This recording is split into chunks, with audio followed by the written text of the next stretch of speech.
Hey Doodles, it's Smurf here. Today we're looking at the beginner range of Faber-Castells, and we're also going to have a look at the Faber-Castell Colour numbering system. I've also made swatches for the beginner series of the Faber-Castell pencils. I'll just read this to you. It says Faber-Castell uses a standard colour numbering system for its art and graphic products.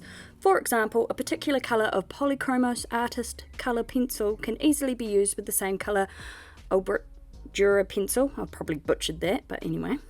Pitt artist pen or Polychromos pastel. The other interesting thing about this, I will show you in a second. This is just the 48 watercolour pencil set that I decided to buy as well because I didn't have them.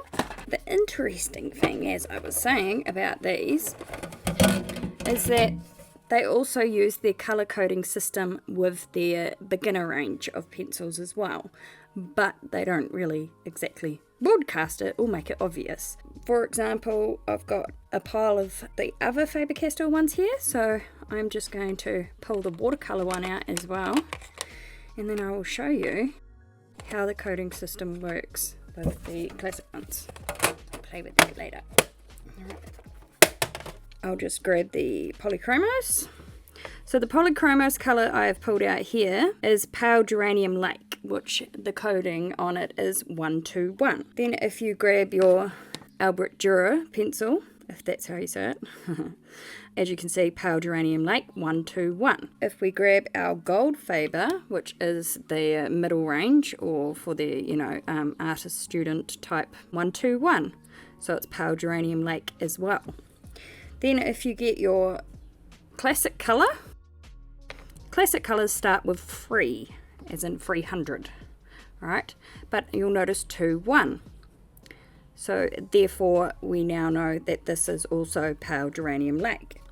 Then if you get your watercolour one, the watercolour pencils are coded as 400. There's the 21 on that one as well, so you know they're all the same colour. So we'll just quickly swatch all of these pencils out on here and we'll see how similar they are. So here's our Polychromos.